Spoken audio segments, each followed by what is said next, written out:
चलो अब अगला सवाल लगाते हैं। अब्दुल गाड़ी से स्कूल जाने के क्रम में औसत चाल 20 किलोमीटर प्रति घंटा पाता है।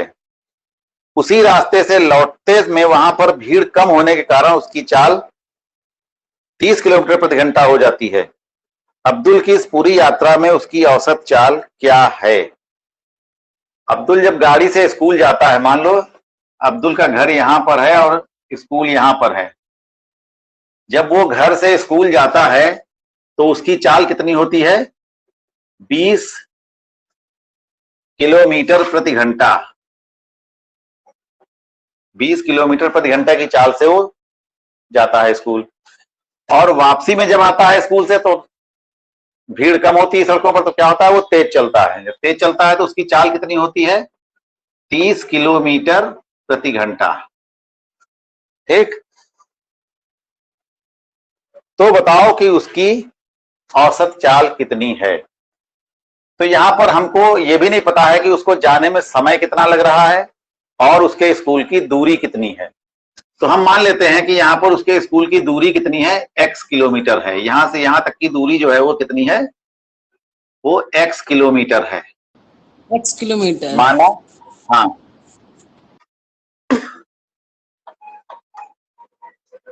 माना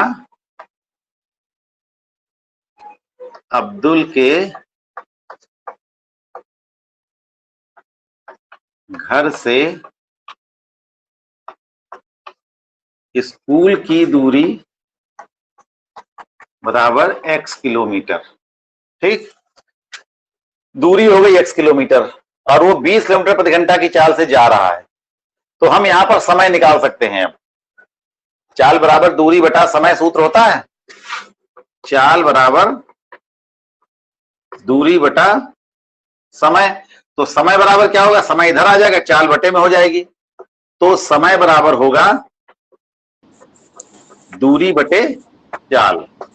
ये चीज समझ में आई हमारा? हाँ, चाल बराबर दूरी बटे समय सूत्र होता है। तो तिरछी गुणा करेंगे तो समय इधर आ जाएगा, चाल इधर नीचे आ जाएगी। तो समय बराबर हो जाएगा दूरी बटे चाल। अब यहां पर हमको क्या मालूम है? दूरी मालूम है तुमको, और जाने में उसकी चाल कितनी है? स्कूल जाने में चाल कितनी है? 20 किलोमीटर प्रति आवर। हाँ, स्कूल जाने में चाल बराबर है 20 किलोमीटर प्रति घंटा। उसकी दूरी है x किलोमीटर। स्कूल की दूरी है x किलोमीटर और उसको, हाँ, और जाने में उसकी चाल कितनी है? 20। तो जाने में उसको समय कितना लगेगा? हाँ, तो हम यहां पर निकालेंगे कि जाने में समय कितना लगेगा। जाने में लगा समय बराबर होगा दूरी बटे चाल। और दूरी कितनी है? x kilometre. चाल कितनी है? 20। तो इतने घंटे लगेंगे उसको, x बटे 20 घंटे लगेंगे। ठीक, जी जी सर। x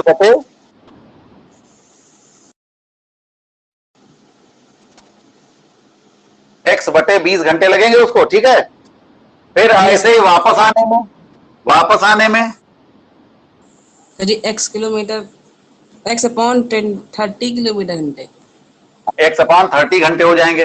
वापस आने में लगा समय, ये बराबर हो जाएगा x बटे 30 घंटे। ठीक, x बटे 30 घंटे हो जाएंगे। और इसमें आने जाने में लगा समय दिया है कि नहीं दिया? नहीं दिया है। अच्छा, तो अब क्या करेंगे? यहां पर दो चीजें मालूम हो गई तुमको, जाने में कितना समय लगता है और वापस आने में कितना समय लगता है। ये तुमको मालूम हो गया। तो अब हम इसकी कुल औसत चाल निकालेंगे। कुल औसत चाल क्या होगी? बराबर कुल दूरी बटे कुल समय। तो पहले कुल समय निकाल लो कितना हुआ, जोड़ लो पहले, तो बाद में वहां पर जोड़ने में फिर दिक्कत होगी। अब यहां पर लिखेंगे अतः कुल समय बराबर कितना होगा? x बटे 20 प्लस x बटे 30। इसको कैसे जोड़ोगे बताओ? इसको कोई जोड़ेगा? यस सर, हम जोड़ेंगे। सर जी एलसीएम लेंगे इसका। तो लो बताओ कितना आएगा? 20 और 30 का एलसीएम कितना आएगा? तो 20 और 30 का पहाड़ा आसानी से पढ़ा जा सकता है। सर जी 120। 120 क्यों आएगा? 120 से पहले 60 आ जाएगा। कैसे? देखो, 60 जब छोटे मोटे हल्के फुल्के पहाड़े हुआ करें दो दो गिनतियां हो, तो जो छोटी जी गिनती है सर। उसका पहाड़ा पढ़ो और देखो कि वो उसमें से कौन सी गिनती का आती है जो दूसरे वाले से भी कट जाती है। तो 20 एकम 20, 30 से नहीं कटेगा। 20 दूनी 40, 40 भी 30 से नहीं कटेगा। 20 तिहाई 60, 60 30 से कट जाएगा। जी ठीक, जी तो इस जी। हिसाब से चलने पर सबसे पहले कौन सी गिनती तुम्हें मिली? 60। तो 60 हो 60। जाएगा इसका एलसीएम। चलाया, ठीक, एलसीएम 60 हो गया। आप क्या करोगे? सर जी अब क्या करोगे ऊपर बताओ? मल्टीप्लाई कर देंगे 30 से। 30 से क्यों कर देंगे मल्टीप्लाई? सर जी 20 के और कोई ऊपर जो एक्स है और सर जी कोई उसको 30 से। नहीं। सर जी 2 30 से। उसको उसको 30 से क्यों करेंगे ये बताओ? सर जी 2 से करेंगे। नहीं, तरीका क्या है? कोई और लड़का बताओ जिसको मालूम हो। पहले हम क्या करते हैं, 60 को 20 से भाग करते हैं। कितनी बार जाएगा? 20 का पहाड़ा पाओ 60 में कई बार जाएगा? सर जी 3 बार। 3 बार जाएगा। कितना उत्तर आएगा? सर जी 3। 1 से। 60 को जब हम 3x से। 20 से भाग करेंगे तो उत्तर आएगा 3। जो 3 आया इसको ऊपर वाली संख्या से गुणा करेंगे। नीचे वाली संख्या से हम इस एलसीएम को भाग करते हैं और फिर जो उत्तर आता है उसको ऊपर वाली संख्या से गुणा करते हैं। यानी ये जो एलसीएम है इसको हम भाग करते समय एलसीएम को यहां पर रखेंगे और जो ये इसमें इस भन में जो नीचे वाला हर है इसको इधर रखेंगे। अब इसको हम भाग करेंगे तो आ जाएगा 20 तिहाई 60। उत्तर कितना आया? 3। अब इस 3 से 3। इसी के ऊपर वाली संख्या से गुणा करेंगे। सर जी ये 3 सर से वही कह रहे हैं। इसी के ऊपर वाली संख्या से गुणा करेंगे तो आ जाएगा 3x। ठीक, ऐसे ही यहां पर भी करेंगे। इसके साथ 60 को 30 से भाग करेंगे, यहां पर 30 से भाग करेंगे तो कितना आएगा? 30 दूनी 60, सर जी 2 2 2 2 2 आएगा। अब इस 2 से ऊपर गुणा करेंगे तो ये हो गुणा जाएगा कर देंगे 2x। 2x। हाँ, तो ये हो जाएगा 2x। ठीक, तो अब इस प्लस कर स्थिति में क्या देंगे हो गया? अब इसको प्लस कर देंगे, कितना आ 2x जाएगा? 5x बटे 5x 60। ठीक, 5x जी बटे सर। 60। ये समय आ गया कुल इसका। ठीक, कुल समय इतना लगा। कुल दूरी कितनी होगी आने जाने में? कुल दूरी कितनी होगी बताओ? आने जाने में कुल दूरी कितनी होगी? सर जी x होगी किलोमीटर गया, x किलोमीटर गया और x किलोमीटर आया वापस। कुल दूरी कितनी चली? x kilometre. अरे x तो वापस गया वो, और x किलोमीटर वापस भी तो आया। x किलोमीटर तो 2x। स्कूल जाने में लगा और x किलोमीटर वापस आने में लगा। तो क्या हो गया? आने जाने में कुल दूरी कितनी हुई? भाई तुम 2x। आने में भी काम, तुम जाने में भी काम कर रहे हो और आने का भी काम कर रहे हो, दोनों का काम कर रहे हो ना। तो जाने में कितना समय लगा? इतना लगा। अब वापस आने में कितना समय लगा? इतना लगा। तो कुल समय कितना लगा? तो जोड़ लिया, इतना लगा। ठीक, कितने घंटे? अब आने जाने में कुल दूरी कितनी हुई? तो x किलोमीटर गया और x किलोमीटर वापस आया, तो कुल दूरी कितनी हो गई? x प्लस x बराबर 2x किलोमीटर। 2x किलोमीटर हो गई। अब तुमको सवाल निकालना है, अब तुमको सवाल निकालना है कि उसकी औसत चाल कितनी हुई। तो औसत चाल का सूत्र तुमने क्या पढ़ा था? सर जी हमने पढ़ा है। औसत चाल बराबर होता है कुल दूरी बटे कुल समय। चाल बराबर होता है दूरी बटे समय। औसत चाल में 2-3 दूरियां हो जाती हैं, तो कुल दूरी बटे कुल समय। तो कुल दूरी कितनी है? कुल दूरी है यहां पर 2x। अभी तुम्हें निकाला कुल दूरी कितनी है? x प्लस x बराबर 2x। तो ये दूरी हो गई 2x बटे कुल समय कितना लगता है? 5x बटे 60। 5x बटे 60। 5x बटे 60। हमने उस दिन को बताया था जब बटे में बटा होता है तो वो संख्या ऊपर हो जाती है, यानी 60 ये कहां जाएगा? ऊपर। तो ये बराबर हो जाएगा 2x, यहां से लिखते हैं 2x गुणे 60 बटे 5x। तो x और x कट गया, 5 से ये कट जाएगा, 12 आ जाएगा। तो आ जाएगा 12 दूनी 24 किलोमीटर प्रति घंटा। ये आंसर आ गया इसका। ठीक, तो उसकी औसत चाल कितनी होगी इसमें? 24 किलोमीटर प्रति घंटा। अब इस सवाल को एक बार फिर से समझो। अब्दुल घर से चलता है 20 किलोमीटर प्रति घंटे की चाल से और अपने स्कूल जाता है। और फिर वापस आता है 30 किलोमीटर की चाल से, घर वापस आ जाता है। तो इस आने जाने में उसकी औसत चाल कितनी है? तो औसत चाल ज्ञात करने का सूत्र होता है कुल दूरी बटे कुल समय। अब तुमको यहां पर ना तो दूरी दी गई है और ना ही समय दिया गया है?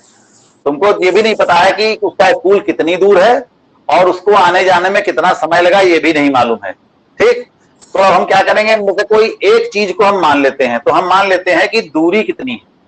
तो मान लिया कि उसके घर से स्कूल की दूरी कितनी है, x किलोमीटर है। ठीक, तो कुल दूरी कितनी हो जाएगी? अब यहां पर देख लो, x किलोमीटर जाएगा, x किलोमीटर आएगा, तो कुल दूरी हो गई उसकी 2x किलोमीटर। एक चीज मालूम हो गई इस सूत्र के लिए, तुमको ये सूत्र का इस्तेमाल करना है। तो इसकी सूत्र में है कुल दूरी बटे कुल समय। तो कुल दूरी तुमको मालूम हो गई 2x है। कुल समय कैसे निकाला? तो ये चीज हमने पहले ही निकाल ली है। कुल समय कैसे निकाला? अब हमको दूरी मालूम है तो हमने निकाल लिया। जाने में चाल कितनी है? 20 किलोमीटर। तो जाने में लगा समय कितना होगा? दूरी बटे चाल, यानी x बटे 20 घंटे लगेगा उसको जाने में। ठीक, ऐसे ही वापस आने में क्या होगा? फिर वही दूरी बटे चाल। तो x दूरी, वापस भी x ही तो आएगा। जितनी दूर स्कूल है, जितनी दूर जाएगा उतनी दूर तो वापस आएगा। तो x दूरी वही रहेगी और दूरी वही रहेगी और चाल जो होगी वो 30 हो जाएगी। ठीक है, 30 हो जाएगी। तो अब यहां पर वापस आने में कितना समय लगेगा? x बटे 30 घंटे लगेगा। x बटे 30 बड़ा है कि x बटे 20 बड़ा है? अगर ऊपर की गिनतियां बराबर होती हैं तो नीचे जो गिनती छोटी होती है वो संख्या बड़ी होती है। यानी x बटे 20 ज्यादा समय है और x बटे 30 जो है वो कम समय है। तो देखो, जब आदमी धीमे धीमे जाएगा, पहले 20 की स्पीड थी उसकी, तो वो उसको कुछ समय लगा। जब वापसी में 30 की स्पीड होगी तो क्या होगा? जल्दी आ जाएगा, उसको समय कम लगेगा कि नहीं? जब तेज चलोगे, वापसी में तेज चल रहा है, जब तेज चलेंगे तो क्या होगा? समय कम लगेगा। ठीक है ना? तो दोनों का मिला के कुल समय कितना हो गया? ये जोड़ लिया, इतना आया। ठीक, अब हमने सीधे सूत्र लगा दिया कुल दूरी बटे कुल समय। कुल समय हमने इतना निकाला, जाने में लगा समय ये हुआ, वापस आने में समय ये हुआ, इन दोनों को जोड़ लिया, कुल समय ये हो गया। तो दोनों ये मान उठा करके यहां रख दिए। कुल दूरी हो गई 2x, कुल समय हो गया 5x बटे 60।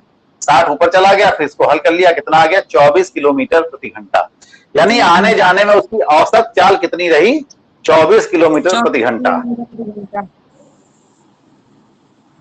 कुछ समझ में आया? किसको भी समझ में नहीं आया? किसको समझ में नहीं आया? सर जी, हमें बहुत अच्छी तरीके समझ में आ गया। बहुत अच्छी तरीके समझ में आ गया, वेरी गुड।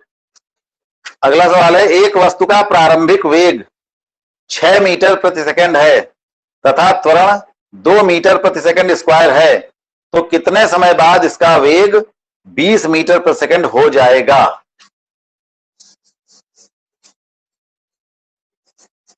कोई वस्तु है, कोई गतिमान वस्तु है जिसका वेग कितना है?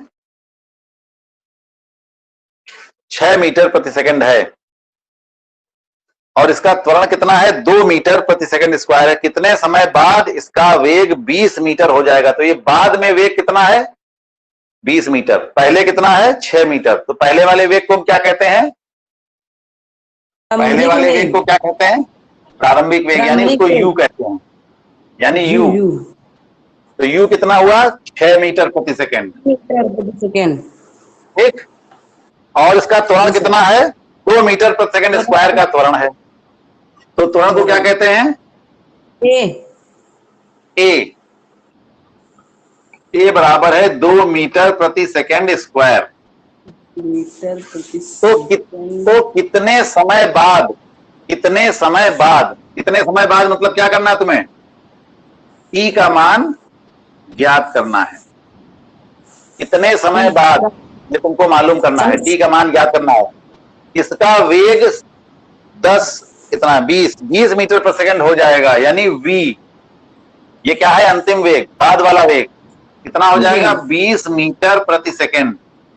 20 मीटर प्रति सेकंड। जी सर। तो अब इसमें क्या है? v है, u है, a है, t है, 4 चीजें हैं। तो कौन सा सूत्र लगेगा? गति का पहला समीकरण लगा दो। प्रथम समीकरण के अनुसार होगा। हाँ, गति का पहला समीकरण लगा दो या त्वरण वाला सूत्र लगा दो, वो भी वही चीज है। देखो त्वरण, ये गति का पहला समीकरण जो है वो त्वरण के सूत्र से ही बनाया गया है। देखो a बराबर होता है v माइनस यू बटे टी, ये होता है। U तिरछी गुणा करो, Yes, sir. तिरछी गुणा करो यहाँ बताया करके, तो क्या होगा, इसको इससे गुणा करेंगे, इसको इससे गुणा करेंगे, तो हो जाएगा v माइनस यू बराबर ए टी। u को उधर ले जाओ क्योंकि ये माइनस में, उधर ले जाएंगे प्लस में हो जाएगा, तो हो जाएगा v बराबर u प्लस ए टी। तो चाहे त्वरण वाला सूत्र लगा दो, चाहे गणित का ये गति का पहला नियम, पहला समीकरण लगा दो, बात एक ही है, वो वही चीज है। समझ में आई बात? क्योंकि गति का जो पहला समीकरण है वो इसी से बना हुआ है, घूम फिर के। तो गति का पहला समीकरण क्या होगा? A equal to V minus U upon T। v बराबर u प्लस ए टी, ये सूत्र लगा दो सीधे से। तो v का मान कितना है यहाँ पर? v का मान कितना है? 20 बराबर u का मान कितना है? 6 प्लस a का मान कितना है? 2 और गुणे t का मान तुम्हें निकालना है। तो पहले क्या करेंगे, यहाँ प्लस लगा हुआ, इसको जब गुणा आ जाएगा तो गुणा गुणा वाली चीजों को ब्रैकेट में बंद कर दिया करो, क्योंकि ये काम किया जाता है अलग, इसका प्लस से लेना देना नहीं है। ये नहीं होगा कि पहले 6 में 2 8 जोड़ेंगे और फिर 8 को t से गुणा करेंगे। कुछ बच्चे ऐसा भी कर सकते हैं, ऐसा नहीं किया जाता है। जब भी जोड़ घटाना गुणा भाग सब चीजें एक साथ दी होती हैं, तो तुमने बॉडमास का रूल पढ़ा होगा। बॉडमास का रूल होता है ब्रैकेट पहले हल किया जाता है, फिर ऑफ एकता, फिर डिवीजन, फिर मल्टीप्लिकेशन, फिर एडिशन, फिर सब्ट्रैक्शन। तुम इतना खाली याद रखो पहले कि डिवीजन पहले होगा, फिर मल्टीप्लिकेशन यानी गुणा होगी, फिर एडिशन यानी जोड़ होगा, और सब्ट्रैक्शन यानी फिर घटाना होगा। तो यहाँ पर प्लस है और गुणा है, दो चीजें हैं, यानी यहाँ पर ये दो चीजें हैं। तो कौन सी चीज पहले होगी? m पहले, यानी मल्टीप्लिकेशन पहले होगा, यानी ये गुणा पहले की जाएगी, उसके बाद इसको जोड़ा जाएगा। आई बात समझ में? अगर कहीं पर लिखा है जैसे 2 प्लस 5 गुणे 3, अब कुछ बच्चे इसमें क्या कर सकते हैं, पहले 2 में 5 जोड़ लेंगे 7 आएगा, फिर 7 को 3 से गुणा करेंगे तो बना देंगे 21। ठीक है, लेकिन ये गलत हो जाएगा। पहले क्या काम किया जाएगा? गुणा वाला। तो गुणा में क्या है, पहले इधर 5 है, इधर 3 की गुणा करनी, तो 5 नहीं 15 पहले कर लेंगे, फिर 15 में 2 जोड़ेंगे तो कितना आएगा? 17। आई बात समझ में? तो गुणा का काम पहले किया जाता है, जोड़ घटाने का काम बाद में किया जाता है। और अगर भाग है बीच में तो भाग भी गुणा से पहले की जाएगी, पहले भाग किया जाएगा, फिर गुणा की जाएगी, फिर जोड़ा घटाया जाएगा।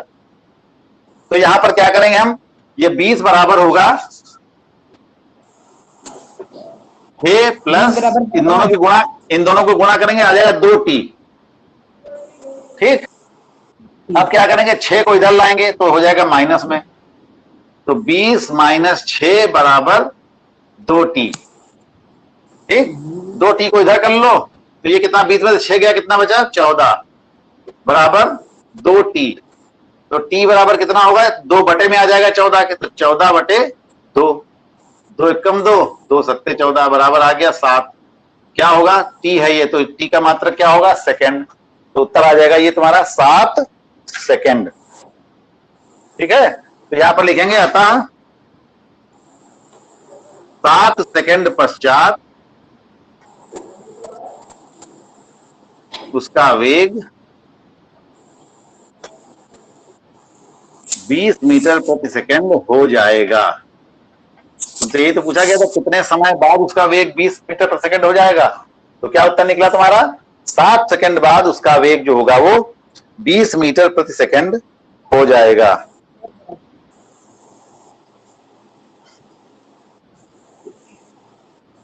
फिर अब अगला सवाल है,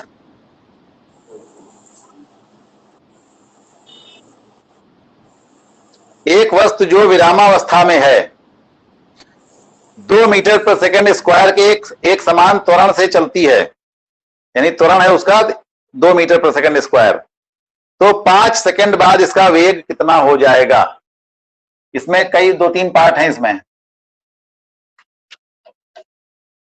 5 सेकंड बाद इसका वेग कितना हो जाएगा? एक वस्तु विरामावस्था में है, इसका क्या मतलब है? कोई वस्तु विरामावस्था में है, इसका क्या अर्थ है? जी प्रारंभिक वेग 0 होगा। बस प्रारंभिक वेग 0, यानी प्रारंभिक वेग को क्या कहते हैं? प्रारंभिक वेग 0 हो जाएगा, इतना बड़ा मत बोला करो, सीधे कहा करो कि क्या क्या चीज 0 होगी सब सूत्र के हिसाब से। प्रारंभिक वेग को क्या कहते हैं? u। तो ये कहा करो कि u, या कहा करो कि u 0 हो जाएगा, ठीक। U equal to 0। हाँ, तो u बराबर हो गया 0, ठीक। और 2 मीटर प्रति सेकंड स्क्वायर का त्वरण है, तो यानी a बराबर है 2 मीटर प्रति सेकंड स्क्वायर, ठीक। तो पहला पार्ट है इसका, 5 सेकंड में इसका वेग कितना हो जाएगा। दूसरा पार्ट क्वेश्चन का है कि 5 सेकंड में यह कितनी दूरी चलेगा, ठीक। तो 5 सेकंड में इसका वेग कितना हो जाएगा, तो यानी t दिया है तुम्हारे यहां पर 5 सेकंड, ठीक। t का मान कितना है? 5 सेकंड। और तुम्हें v निकालना है और s निकालना है, दो चीजें निकालनी है। v का मतलब तुम्हें अंतिम वेग निकालना है और दूरी निकालनी है, कितनी दूरी वो चलेगा वो तुम्हें निकालना है, ठीक। तो अब v कैसे निकलेगा? सूत्र लगा देंगे। हाँ, सूत्र निकालेंगे। v बराबर u plus eighty, u at तीनों दिया हुआ, तो v बराबर u प्लस एटी, ये बराबर हो जाएगा u 0 है, a है 2 गुणे t है 5, तो v बराबर हो जाएगा 5 दूनी 10, पहले गुणा करेंगे फिर 0 जोड़ देंगे, तो 10 में 0 जोड़ेंगे कितना आएगा? 10 आ जाएगा। v बराबर 10 मीटर प्रति सेकेंड, ठीक। पहला पार्ट हल हो गया। अब दूसरा भाग इसका, दूसरा पार्ट इसका क्या होगा कि कितनी दूरी चलेगा ये। तो s निकालने के लिए तुम्हारे पास दो सूत्र हमने बताए थे, एक है s बराबर ut प्लस 1/2 at स्क्वायर, और दूसरा है v स्क्वायर बराबर u स्क्वायर प्लस 2as। तो 1/2 वाले को छोड़ देते हैं, उसमें भिन्न होती तो गुणा भाग करने में तुम्हें दिक्कत होगी, तो इसलिए तीसरा सूत्र लगाओ। गति के तृतीय समीकरण के अनुसार क्या होगा? v स्क्वायर बराबर u स्क्वायर प्लस 2as। तो v का मान कितना निकाला यहां पर? 10, तो ये हो जाएगा 10 का स्क्वायर प्लस u का मान बराबर, u का मान कितना है? 0 प्लस 2 गुणे, इसको ब्रैकेट में कर लो, 2 गुणे a कितना है? 2, और गुणे s क्या है तुम्हें निकालना है। तो ये हो गया 10 का स्क्वायर क्या हुआ? 100 बराबर 2 दूनी हो गया ये 4s। तो s बराबर कितना होगा? 100 जो से बटे में आ जाएगा 4 यहां पर, तो क्या हो जाएगा? 100/4। इसको भाग कर देंगे, कितना आएगा? 100 के 4 भाग करेंगे, कितना आएगा? एक भाग 25 मीटर। तो यहां पर उत्तर क्या लिखेंगे? अतः 5 सेकंड में वह 25 मीटर दूरी तय करेगी, 25 मीटर की दूरी तय करेगी, ठीक है। तो समझ में आ गया सवाल ये? बताओ। यस सर, समझ में आ गया। ये तो बहुत आसान था वैसे सवाल। यस सर, समीकरण लगाना था बस। खाली समीकरण लगा तो सीधा सीधा हल कर देना था बस। जी चलो फिर अब आज इतना ही रखते हैं, इसके बाद फिर अब कल। Okay bye. Okay bye.